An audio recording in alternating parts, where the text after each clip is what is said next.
My next guest, I had the privilege to sit down with. Their motto is humble in heart, wise in response.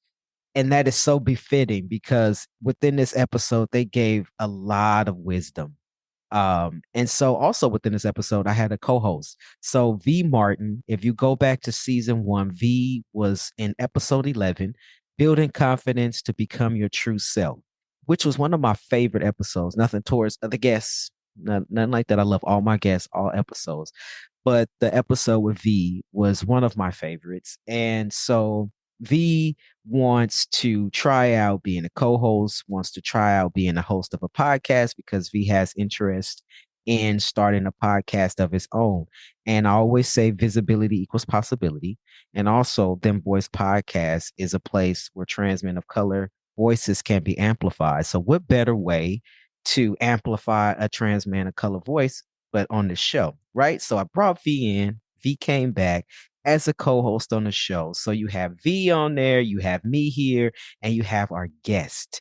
And so within this episode, we talked a lot about God and spirituality. And this is one show, like, I don't think that we've ever like talked about it as in depth as we did within this episode. And so if you listen to my story, I talk a lot about in the beginning phases of transitioning and being homeless and all of these things of how religion affected my life and how everything about my situation was handled through a religious lens. And so we also talked about a little bit of religion in episode 14, also with Melly. And so, but this one, there's a lot of wisdom. Our guest gives a lot of wisdom and insight to God and religion and transitioning and finding that relationship with God amongst all of those different pieces, right? So we talked about family, we talked about a little bit about mental health. We talked about battling with faith. And one thing, I'm not going to tell you what my guest said, one thing that really stood out to me. You just have to listen. I hope that you enjoy.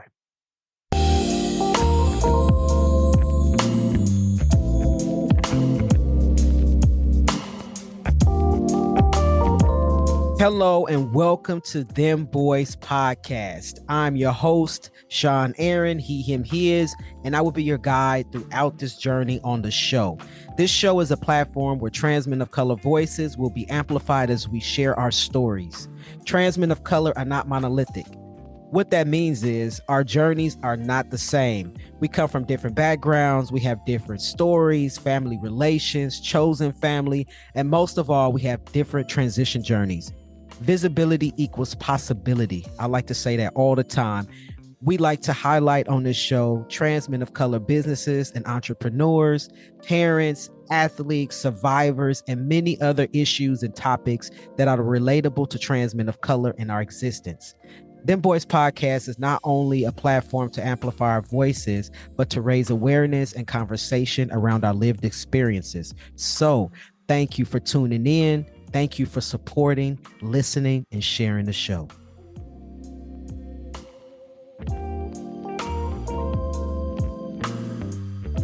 Welcome to Dem Bois Podcast. I'm your host, Sean Aaron, he, him, his. This show is kind of special, right? Because I got two guests on here at the same time. We bringing back Vee Martin from episode 11 from season one, building confidence to become your true self, which was one of my favorite episodes. Not nothing to my other guests, right? Because all the episodes are great. But if you listen to episode 11, you will see what I mean. But episode 11 was great. I enjoyed V on the show. We also have another guest. So what we're doing here is V is going to be my co-host. We're going to interview our next guest. We're going to do this thing together. So V, welcome to the show. What's up, man? Thank you for having me. Thank you for this opportunity, Sean. I appreciate it, man. Yeah, for sure, for sure. So you want to go ahead and introduce our guest? Yeah, today we're gonna be talking to one of my cool friends. His name is Ray. Ray Adens. That's cool. There you go. So yeah, we're gonna be talking to Ray today, and basically just following Sean's lead, whole brand is amplifying the voices of trans men of color. So Ray is just another trans man whose story, I feel needs to be told, needs to be heard, and it can probably help somebody else out there. So following, somewhat of Sean's lead, what he does in the beginning of a lot of his episodes is to ask people how their name came about. So I want to ask you the same question, Ray. Like, how did your name come about? Did it find you? Did you find it? How did that go? I'm still in the process of converting all that over, but I have settled on it being Ray because it's derived from my original name. And for me, it's important to collide my past with my future as well as my present. So all of that matters to me in my journey of who I am. So that's where the first name came from. Now the Daniel part, that was like my stage name for a long time. People on the internet, I'll say, because that was a space I was able to be myself. And they called me Danny, so that's where the Daniel came from. And of course, my last name. I thought about changing my last name too. You know what I'm saying, for a lot of reasons. So I'm sure we'll probably touch on that at some point. That's interesting. It's kind of like how mine was just a shorter version, so it was easier for me. I feel like I did it it was easier, and also it just made the transition easier within my family and friends, like that close knit group or whatnot. But yours is a little deeper, so I mean that's pretty interesting. As far as doing the process of changing it, I'm still in that process as well. So it does take time, and there's so many different things that have to be changed after you change it. So you just got to be ready for it. So that's cool. But speaking on how you choose to be how you choose to move through your transition and like making sure you have that connection to your past and whatnot. Do you mind just kind of like telling us a little bit about your transition, like how'd you start and till now?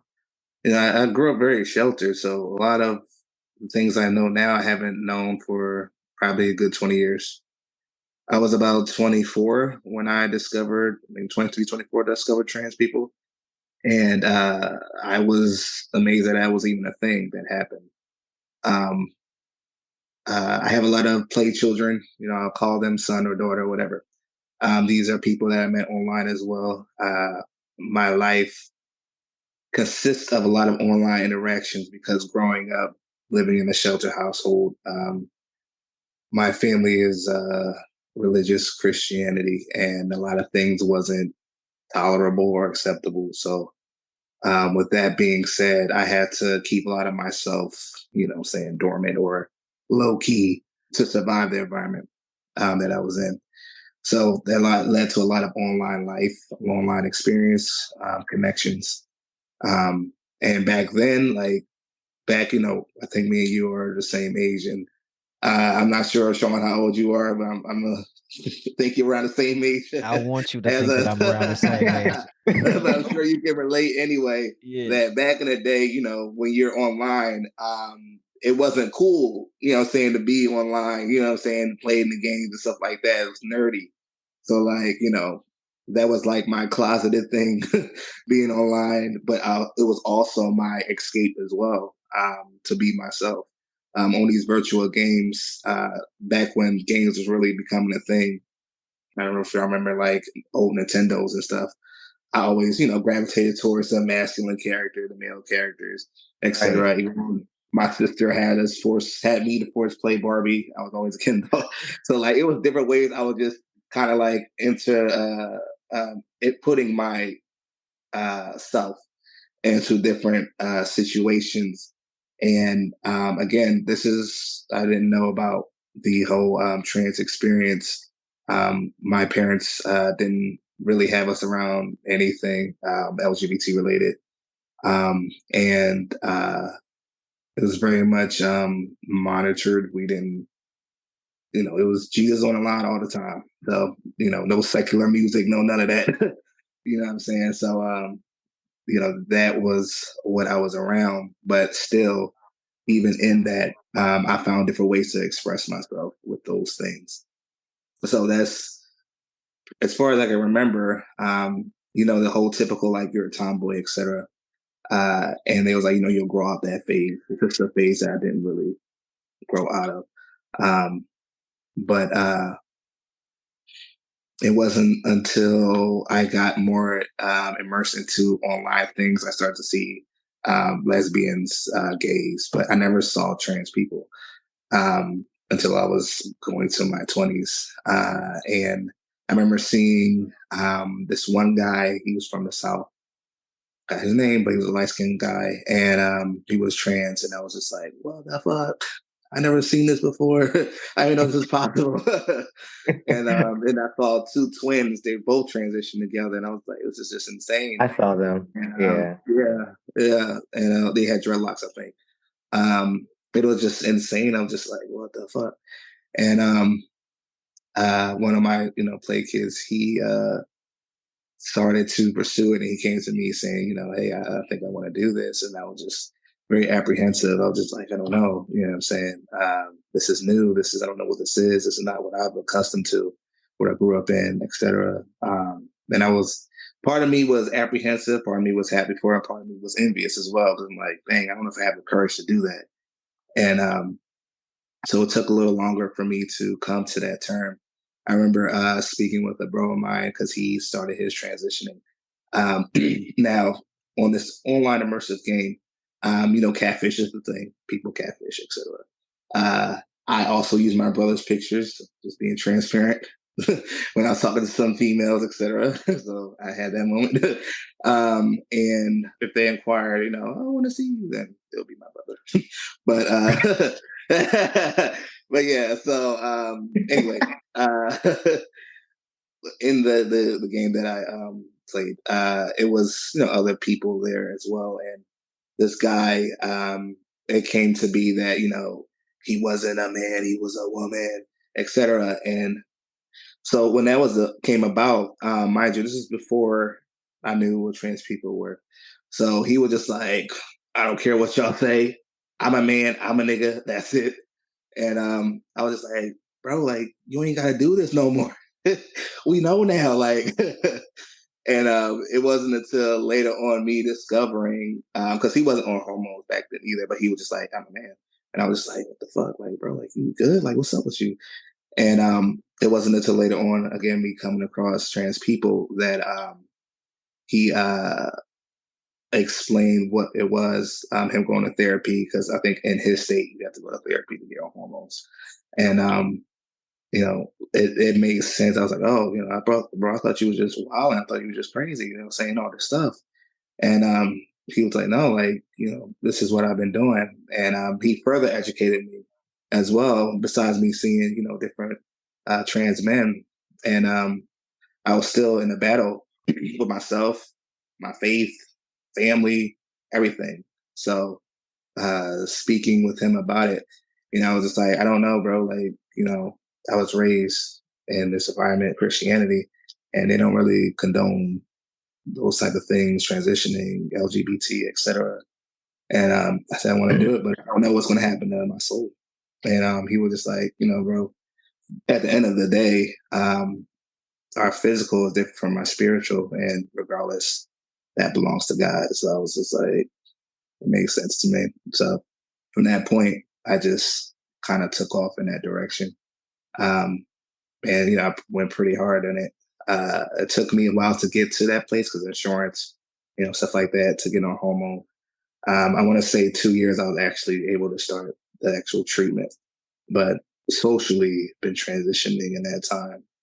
I was in Florida, and then it wasn't until I came back to Philly that I actually got to start doing it. You spoke probably more than once on like things having to do with like faith and religion and stuff like that. So let's touch a little bit more on that. Like I know for a fact, it's even gotten me to a place of reading more into my faith and whatnot, that you're pretty vocal about, your faith in God and, how you're still very much attached to it. And I want to speak a little bit about that because, there could be some trans men. I mean, I know me, to be very honest, you would think like the same way you thought, like, what about my soul? I didn't have that thought, but thinking now it's kind of like, can I have a relationship with God? Like, you know, because everyone's saying this is against what he is for. Yeah. You know what I'm saying? So it's kind of like, it makes you feel like, well, can I not be accepted in that space? Yeah. You know, can I not have that? Even though the relationship should be between you and him, what if I want to go to praise and worship at this church around the corner from my house? Like, you know what I mean? Like, how am I going to feel being in that space, and being able to just still be confident in that you're making the right decision for you? Like, how do you work through that? Relationship with God is kind of like relationship with fitness. It's for life. You know what I'm saying? It's an ongoing thing. It's something you have to train in your faith muscles, etc. So I'm not going to say like, yeah, I'm at that point where I'm just so in tune and this 1,000%. It's going to be moments where I'm confident. It's going to be moments where I'm wondering and I'm like, am I doing the right thing, etc. So, you know, just to say that journey is ongoing between you and God. And for me, I go with what's true as far as I know that God made me, and I go with that. Even when people like, you know what, God didn't make a mistake, and I'm like, you're right, he didn't. How do you know that this is not meant for me that he put in me? So that's a challenging question that I would have for those type of remarks. And 3, regardless of what anybody, because a lot of times out of 10, our faith is wavered more times than not by other people. What they say to us, what they do to us, it interferes our own spiritual relationship. And I had to leave my father's house in order to find God again. And it's crazy because I grew up completely saturated in everything God, and I didn't feel him until I left my dad's house. And that was because of me going through a lot of things, going through difficult times, suicidal thoughts, etc., that I got to a point where I was just like, I know that I need you, and I don't know how to come to you because of what people told me about you.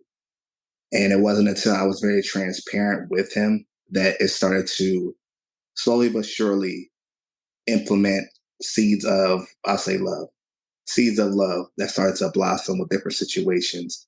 Me reading for myself and not relying on, not saying you can't talk to your pastor or whoever, not relying on a pastor or anything like that, but I started to read for myself, started to pray for myself and not relying on that grandma that prayed for you or that mom that prayed for you, that good old auntie, like, you know what I'm saying? I feel like, you know, we get dependent. We get dependent in that way, like, all right, auntie got me, you know what I'm saying? Grandma got me, you know what I mean? And it's like, hey, like, you know, grandma and auntie, they time gonna come and go. So like, you know, what then? What we gonna do?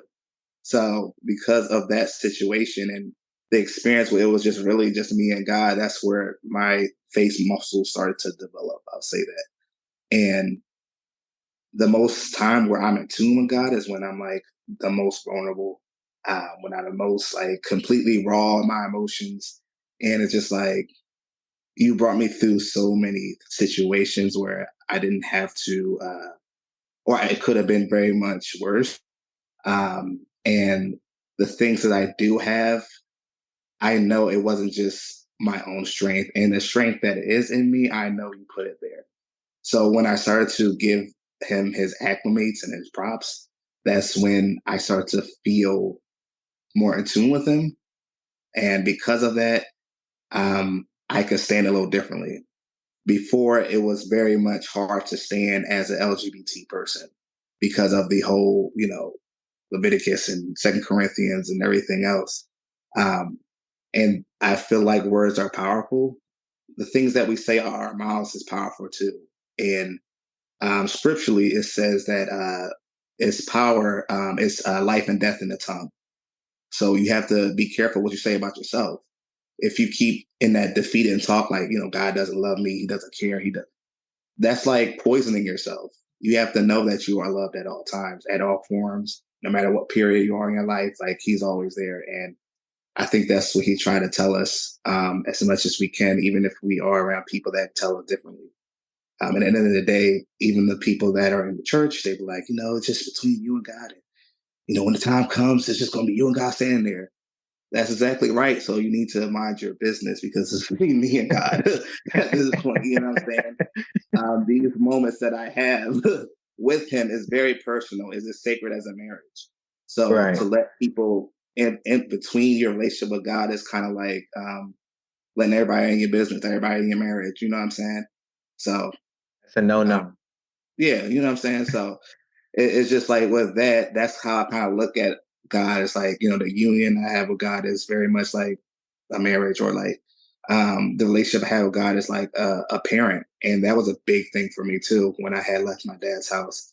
It was a scripture that I held on to, just like, where your mother and your father forsake you, our Lord should take you in. So because of that, I look at him as my father, and I look up for everything. So yeah, man, if I didn't leave my dad's house, I wouldn't be even close to connection with him at all, because I would not feel the need to, and I would rely on others. And also, I still would have been in a very defeated mindset. So I can go on and on. This is like a big topic for me. I mean, clearly, yeah, you're very passionate, and I think that's why I definitely wanted to ask you about it, because not only in just you talking since we've been talking on here, but you've done it almost every time I'm with you, I'm hanging out with you, you speak about it. So obviously it's something that, you're very passionate about. Sean, did you have any questions for him? Yeah, this is like the first time on this show. Like, this is a lot of first on the show. And I think that I've never really had a guest that dove into religion in that depth. And religion played a big part in the beginning phases of my life, because I was raised in church. My mom was super religious. And when I came out, I came out multiple times, but when I came out, when I was 18, my mom kicked me out. And her reasoning was based on scripture. And so you said a couple of, it's a lot of little nuggets that you said that resonate with me. And one of the first things is that somebody told you that your body is different from your soul. And I think that really kind of shook me when I heard you say that, because it's so true, right? We think we don't know how to separate the two, right? When you think of in a religious context, your body is here and you return to ashes, to dust, but your soul is what goes on, right? Yeah. And you could still be a heteronormative cisgender person, but your soul is wrecked and you just a shitty person, right? So it's about getting your body right and your spirit right. But I think what I want to ask you is, now you said you had to move out of your parents' house. So how, after transitioning, how is your relationship with your parents now? A little bit of a background. No, I love these questions, both of y'all. A little bit of background. Well, before y'all say that, I'm very open, very transparent. There's no like off limit question for me. So as far as the parental aspect, my mom and dad got divorced when I was like 11. So once in like 2-3 years after that, my dad had moved us to another city. It was a very messy divorce. I didn't see my mom for over a decade. And as far as my dad, he was a tyrant. My sister probably going to listen to this podcast. You know what I'm talking about. And he was one of those guys where control was his like vice. He needed to be in control. He needed to know everybody's move. And he also used the tool of God to control. And we all know how that goes in history, in Black history, etc. So he definitely used that card to gain access in a lot of different ways, as well as physical. As far as the physical punishment, that people of color, we love to beat our kids, so that played a huge part too in my development with my parents. They will say "spare the rod, spoil the child," and it's funny because like they'll take some things literal, and some things they won't take literal. That doesn't mean you have to literally beat your children. But I'm digress from that.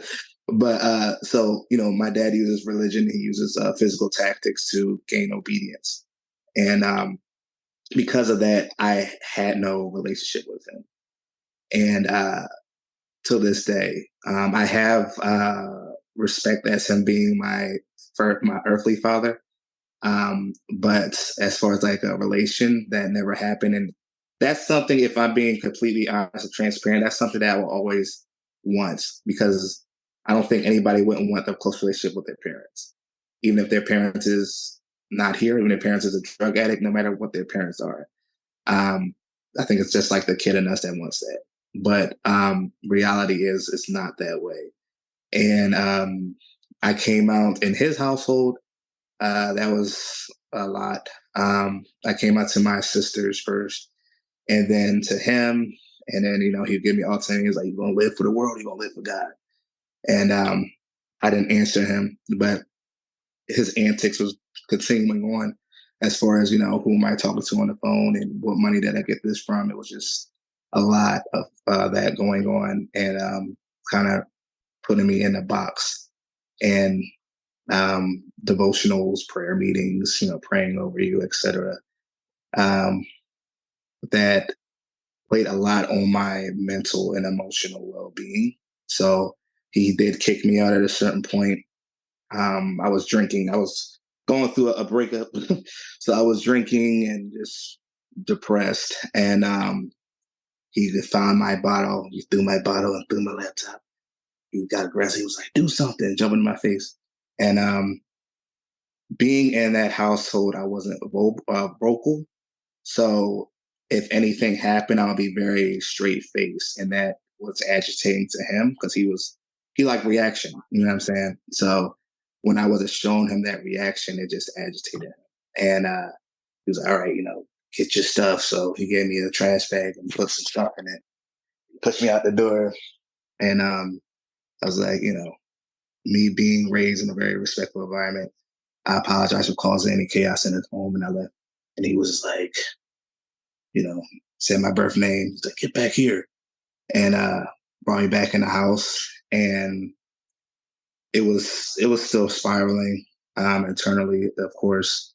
So I had met a friend from high school back then, and she came home from college and she offered me a place to stay in her old room. So I just took it. Mind you, I grew up very introverted. I didn't go to parties. I didn't do none of that. So this was very out of character for me. And I was just like, I'll just take it. So I packed all my stuff, cleaned my room, left a note because I didn't want anybody to call the police. And I left out. I want to say maybe a week or two later after that conversation. And when I went to her house, I just bawled. I just let everything out. It wasn't even bawled of sadness, like, "Oh, I'm leaving home." It was like relief. It was such a weight lifted off. And I didn't expect that type of emotional reaction because, again, in the household, not only was I suppressing reaction, I was suppressing emotions. And they would nickname me the Rock because you don't feel shit. And it went from that to me being emotionless, emotional. And that kept going for a while. It was almost like years of stuff just pouring out all at once. And it was very uplifting. And it almost like a night and day. It felt like breathing for the first time. And I started to find who I was. And it was just an amazing moment. So, me traveling, I ended up traveling different places due to that. And even me traveling, crashing different places, it was so much joy versus me being in somebody else's home, sheltered in food and clothes.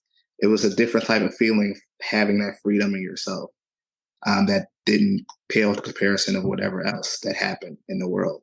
So having that peace was God given. And it carried me through a lot. And I was dating this one young lady. At the time, we moved in together in Florida. And I called my mom. I had kept one of these old cards that had her number. Older people, they don't change their numbers. They just keep it forever. So I had called it and she picked up. And, she's just as religious, I'll say, religious as my dad. A little more, tiny bit softer, I'll say that. So I was able to get up with her. It was nice. You know what I'm saying? I didn't really see her in a decade. And if anything, I would be categorized as a mama's boy than anything else. So it was a good time. It was brief, but it was a good time. The reason why I said it was brief is, I understand when you've been raised a certain way, breaking out of that can be difficult, even for people like my parents. So, it was hard. I ain't gonna lie, because I had expectations of like, oh, I'm gonna meet my mom, and she's gonna be that mom that I always wanted, etc. But you know, um, just to insert this tidbit, it was a video that I seen that me and my sister looked at. It was basically saying like, just because you didn't get the mom or the dad you want, um, doesn't mean you can't find a way to forgive and love them as they are. So I had to do that for myself. Hey, this is Sean Aaron, the host of Dem Bois Podcast. Are you enjoying the podcast so far? Great. I'm glad that you are. Would you consider donating today to help support the continuation of this podcast? As you know, this podcast aims to serve as a platform to highlight and amplify the voices of trans men of color and share our transition stories. The podcast not only aims to amplify trans men of color voices, but it also raises awareness around our lived experiences. You would like to donate? Where can you donate? Great. I'm glad that you asked. Link in our description will take you directly to Network for Good, whom we've partnered with in order to collect donations for the podcast. Or you can visit our website. On the website, click the donate button, and from there, you are able to donate directly to the podcast. All donations are tax deductible. What does the donations go to? Oh, I'm glad that you asked. Your donation will help to support our production costs. We are working with Jasmine from Pink Lady Productions that brings you this awesome content. And also, we pay our guests an honorarium.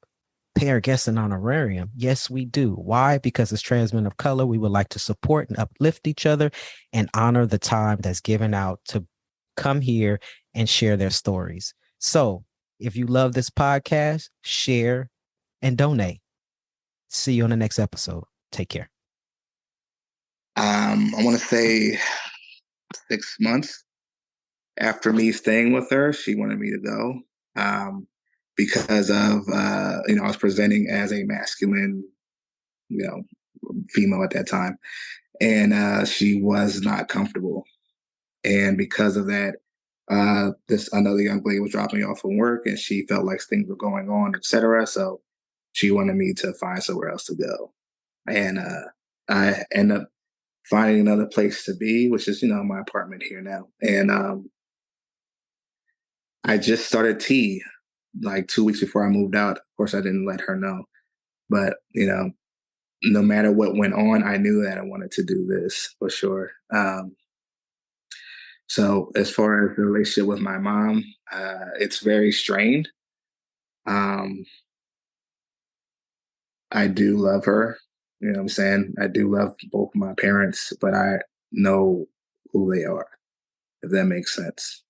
And that's the extent of it. So it went to the point of the inner turmoil of like, if my mom or dad said something to me that was like, what in the world?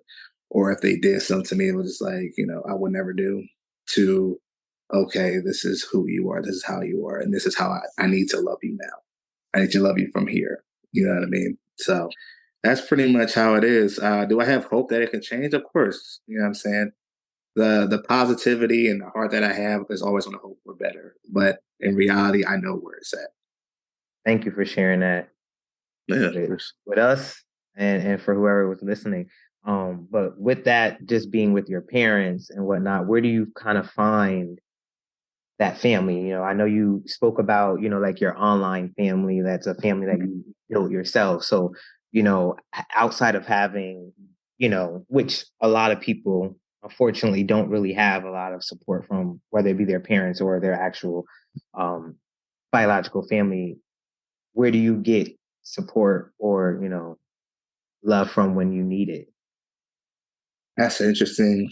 It's a simple but interesting question. And the reason being, I'm used to doing a lot of things by myself. So it was hard to let people in that way. And it came from friends, whether it was a coworker or meeting you in the gym app, or, I'm saying, people that, again, online was very easy for me to connect with people that reflect me all around the world. it wasn't easy for me to like go out, meet somebody at the store. More so like my social anxiety part of it, it just wasn't that simple for me. So the connections I did form most likely was to some type of online experience. Um, so yeah, the friends and family I do have, well, my friends turn into family. I'll say that. I think that happens to a lot of us. A lot of Yeah, sure. my friends are my family as well. I wanted to ask you because I know we met in a gym app. So shout out to Matt. But yeah, we did meet through our trainer. You know what I mean, and we end up having a little connection, which is I've always found it very difficult making friends as an adult, right? The But bromance.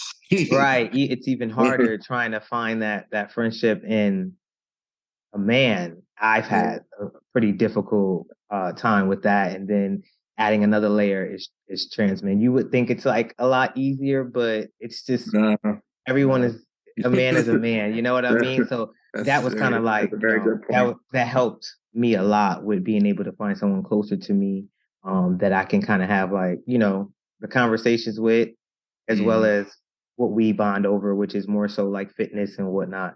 So outside of that, you know what I mean? Like, what has been like, your experience so far as like having someone that you can actually relate to when you're having certain conversations centered around like you being able to walk through life as this man, because at the end of the day, not having that relationship with your dad, that's that one kind of Mhm.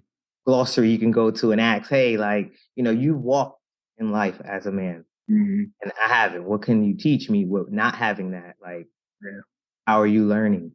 Because I Um, struggle with that as well, and I'm raising a son, so it's yeah, kind of like you need community to figure it of out. course, of course. Um, it's a twofold thing for me.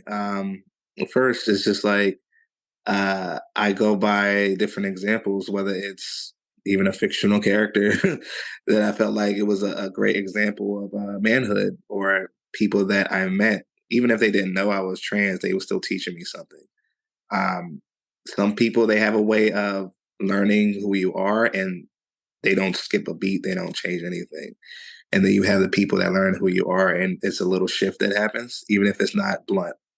Um, and both of those, I understand it, but uh, one is more appreciated than the other. Of course, is the one that doesn't skip a beat or doesn't change up.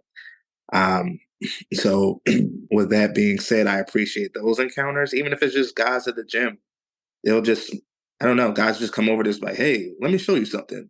And it makes me feel like that moment that you would get if you had that dad in your life is like, let me show you something, son. Like, you know what I'm saying? So like, I'll have those little inserts that would happen. And or even connecting with trans bros, um, I still learn something out of each and every one of you. It's great that we can connect because we have the origin of how we were born, and we can have that kind of like navigate how we navigate in this world. And we can like, yeah, I was nervous that time when I went to the bathroom the first time, the male's bathroom. Like we could bond over those experiences. You know what I'm saying? And it's great. It makes you feel like you're not alone in this journey, which is awesome. But my other thing for like learning how to be a man is ironically my faith.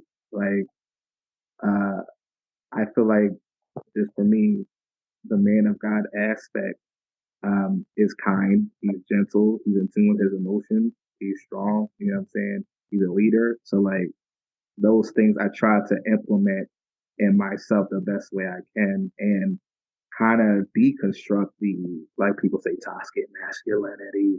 The whole like you gotta be this way, you gotta beat niggas' asses, like you gotta do all this extra stuff to prove your manhood. That's not necessary, and it's not even conducive to yourself or your growth, no matter if you're trans or you're biological cisgender male. Um, Everybody needs emotion, and that's something that's like kind of stigmatized, and then like you can't feel nothing. So you got to be hardcore all the time. And it's surprising. And I've learned biological males more so in my transitioning than I ever had before, because men open up to other men in such a different way. It catches me off guard. You know what I'm saying? So I'm just like, I didn't expect this man to be this vulnerable with me. You know what I'm saying? Like, for example, this guy that man through my job, he would come to me like, I got a situation going on, like, bro, what am I supposed to do about it? And it's just like, granted, I'm gonna help anybody, but it's just interesting because he knows that I am also a trans male, and he comes to me like, I don't know, like somebody would come to their dad or somebody would come to their big brother. He called me big bro and stuff like that. And it's just like to see how he's vulnerable with me versus like when he talks about women, like, this bitch, this and this bitch. Like, it's different. It's such a night and day experience. It's such a night and day experience that it's just crazy sometimes. I just sit there and think about it. And it's also eye opening to how many men are very emotional and they're very vulnerable and they don't have a lot of safe spaces, especially among the opposite gender, ironically, to be soft. You know what I'm saying? That softness ain't welcome. And it's something that I can also relate to because, especially as a trans male, you will have, and I don't know about y'all, but you will have these little moments of, if a woman saw that softness, she'd be like, yeah, I know it because of what you were born as type of remarks. Like, oh, you can relate, like, you try to be smart when you say that. Like, what I'm saying? Those moments, what I'm saying, when that happens, we're just kind of like, I can't even be soft with you. Like, So, that's definitely a thing for both biological men and trans men. I feel like they share that. And it sucks because, like I said, this is emotion that God gave everybody these soft emotions, and the fact that we can't all exhibit that and just be okay without like any type of whiplash or coming at your manhood it's insane. It's just insane to me, but it's so prevalent now. But before that situation happened, because how I was with him, he was very receptive to what I had to say, and it was even that is new. I don't know if y'all had that type of experience before transitioning, but the attention you get in the room, you know what I'm saying? The kind of like you're almost commanding the attention just being a male. And it's different, even amongst other men, they'll pay more attention to you versus, you know what I'm saying? So, with that being said, he was like kind of like holding on to my every word when I was telling him things. Like he was just like, oh, I'm getting enlightened right now. So like, afterwards when I told him, even if he changed in the inside, I wouldn't have known because he didn't show any of that. So, you know what I'm saying? That's what I'm saying. Like, it's just a twofold thing. Like, I can definitely understand the ones that do know, whether it's somebody through the grapevine, people talk, you know what I'm saying? They be like, oh, now I got to be a little different around now. I got to treat you a little. Like, for example, my stepdad, he would, now I could be very much dragging it, but it is what it is. He will always open the door for me, and I'll be irritated. I'll be a little irritated. I'll be a little irritated when he do that. I'll be like, open the door for him first. No, you go through. You know what I'm saying? So like little stuff like that, granted, it's like, oh, it's not a big deal. Somebody open the door, but it is a big deal. You know what I'm saying? Because like they trying to like low key throw that little sprinkle of shade. Hey, you know what I want to say about that? This is something I talked about in therapy, actually. Yeah. So I get what you're saying because I had somebody do that to me, open up the door for me, and I'm like, nigga, give me that door. I'll open it up for you, right? But I think that it goes based on masculinity and where we think masculinity is, right? Because what if you walk into a place, a store, and nobody know who you are, and somebody open up the door for you? I've had that, right? And it's that you have to give yourself a shift mentally to be like, you know what? Even though I'm a masculine person, or even though I'm a man, however you identify, it's okay for another motherfucker to open up the door for me. And so now, before I used to just grab the door and be like, no, you go. Now I'm like, if somebody open up the door for me, male, female, whoever, I'm just gonna step through the door. Yeah. And I wanted to say, because it's kind of like two parts. I think that the way that you treat people is how people respect you, regardless if they know or not. Now, don't get me wrong. There are some people that's just fucking assholes, and that's just who they're gonna be. Sure. Right. But I think that it hit different because I could just tell from how you speak and how you communicate that you probably welcomed his questions in a loving type of way, and he felt okay to break, to open up and divulge all his damn business to you, right? So I think it's so I think it's also about how you treated him and made him feel comfortable to be like, hey, yeah, you could share this with me, right? Yeah, you could open up with me and share your life with me, regardless of my journey or whatever. So it might be just that too, right? Just feeling comfortable with you. So yeah. That's true. And how you treat everybody as well. Hey, this is Sean Aaron. I'm the founder and executive director of Dem Bois Inc. I am also the host of Dem Bois Podcast. As you may know, Dem Bois provides financial assistance to trans men of color in order for them to obtain gender affirming surgery. We have great news. We're currently looking for volunteers to help support our programs. Our programs include our gender affirming surgery grant program and also our personal care package program. We personally curate packages filled with personal hygiene items. Just to name a few, things like tissue, soap, towels, toothpaste, and toothbrushes. We mail them out to trans men of color across the country who may be in need of help caring for their personal hygiene needs. We are looking for volunteers to help raise funds to support our programs. Also, we're looking for someone locally to the Bay Area to help us put all of the care packages together. If our mission is something that resonates with you and you would like to help support our work, just let us know. You can send an email to hello@dembois.org. That is HELLO@DEMBOIS.org. And we will get back to you with further details. Thank you for listening, and I hope you enjoy the next episode.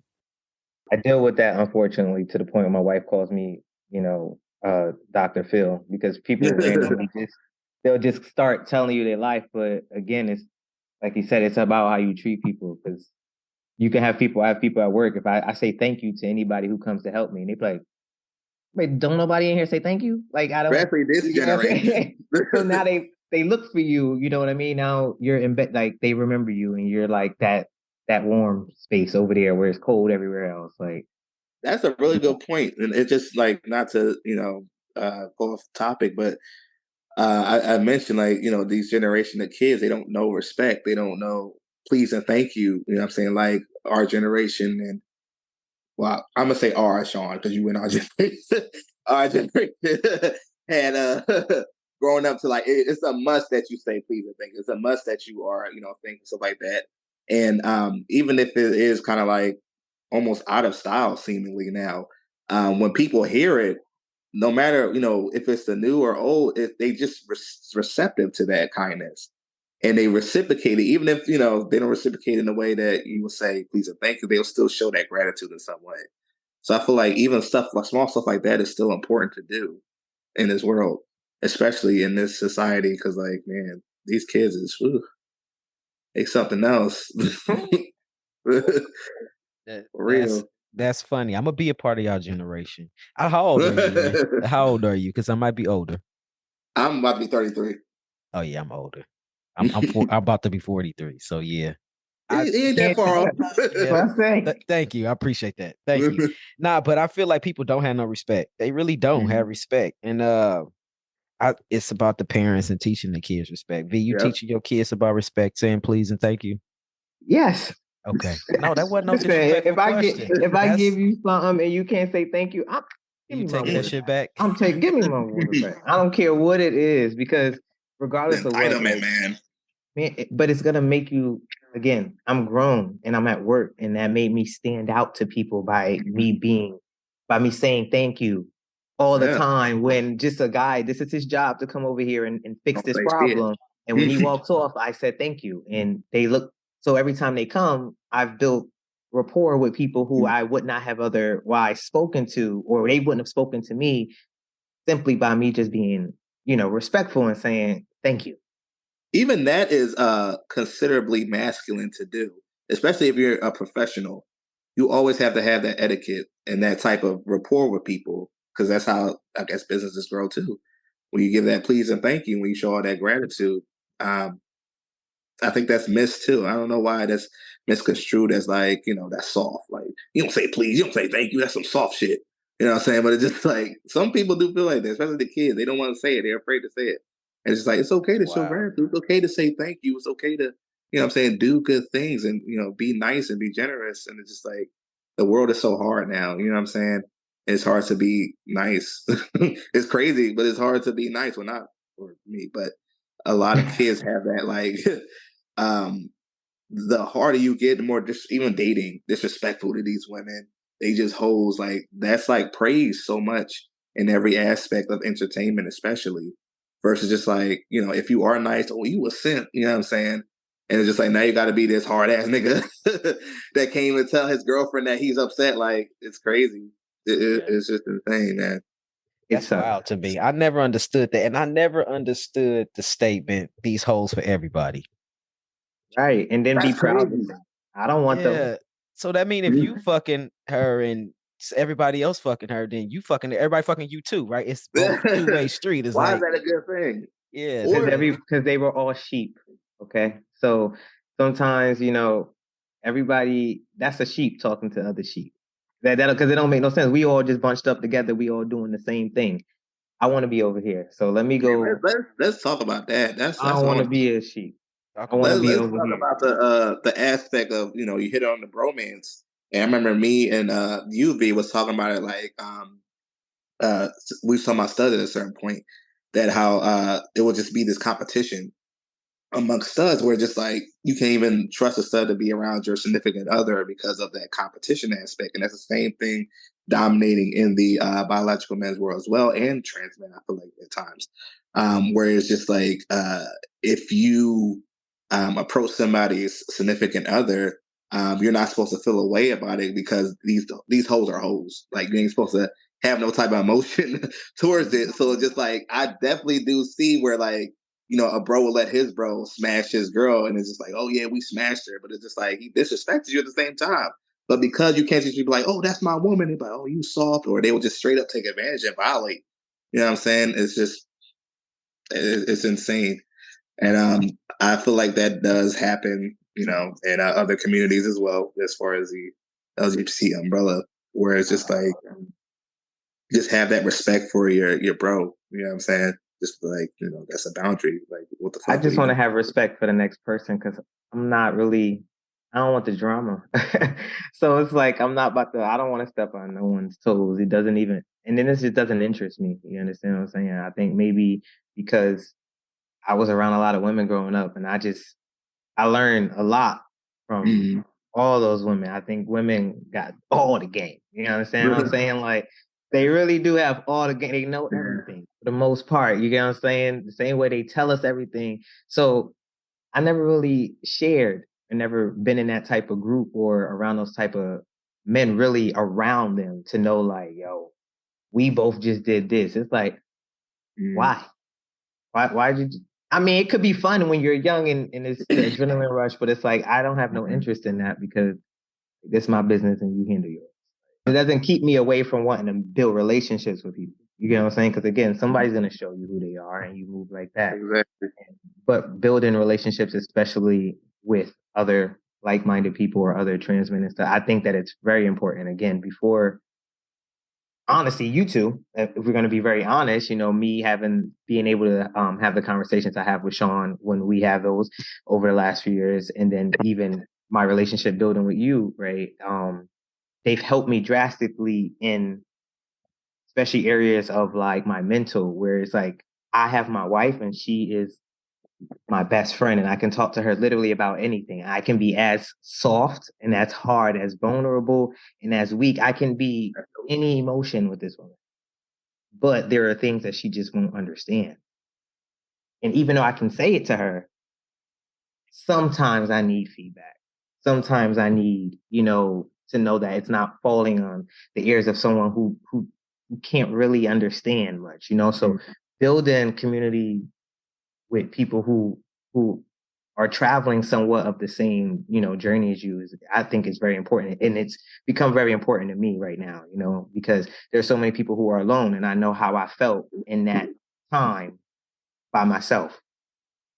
And to know that somebody else is feeling like that, it's kind of like a platform like this is important so that you can hear somebody else talk and know that you're not crazy, bro. Like somebody else went through that. Somebody else came on the other side of it, So I appreciate the relationship I have with both of you, just for that little moment. But Ray, normally, Sean, has like 1,000 questions at this point. He got like 50,000 questions over there. Really, 1,000? Yeah, I think he's at like 32. I think he's at like 32 questions now, and he normally asks us a question and lets you pick a number. So I'm gonna let him do that. But before he does that, I'm gonna ask if you had 3 words, any 3 words that can describe you to somebody. You say these 3 words, and that defines who you believe you are at this moment.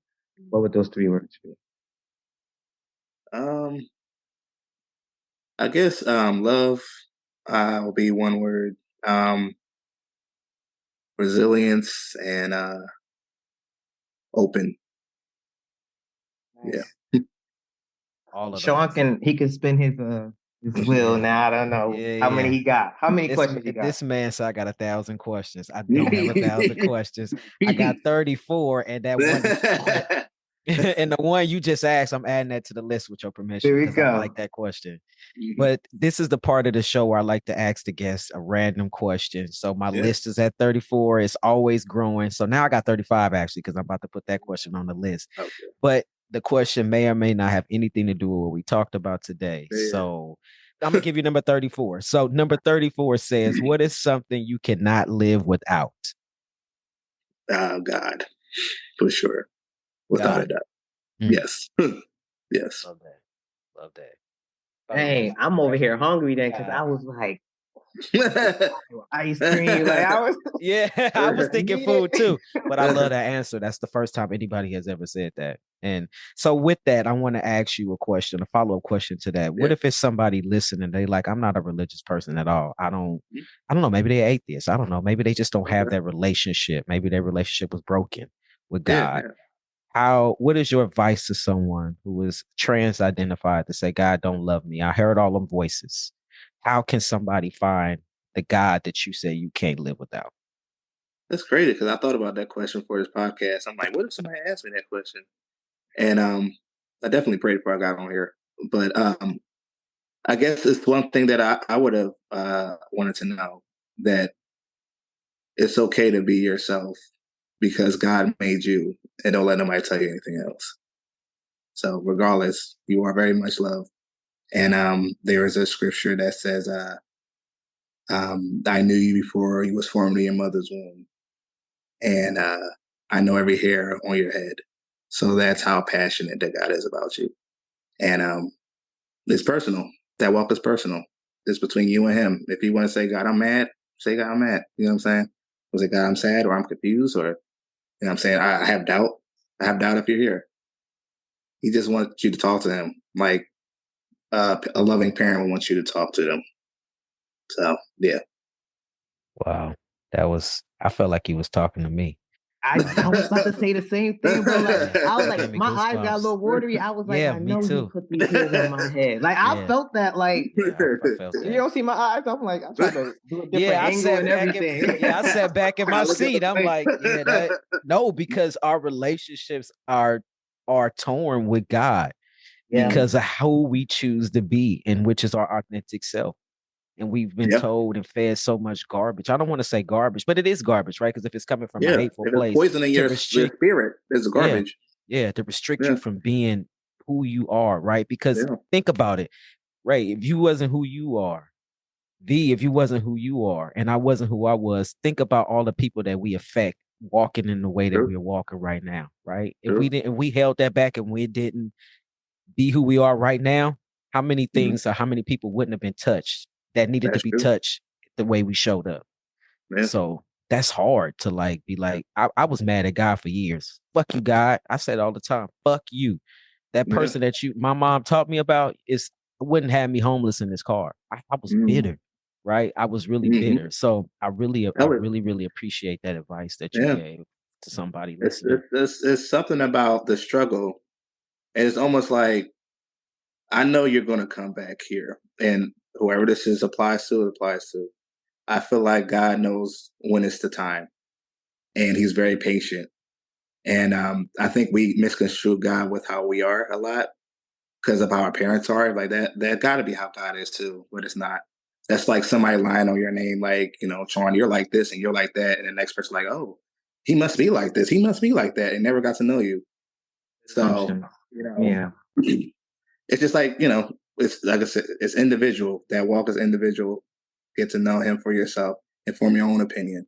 Don't let your grandma, don't let the pastor or anybody else tell you anything that God can't tell you himself. So, yeah.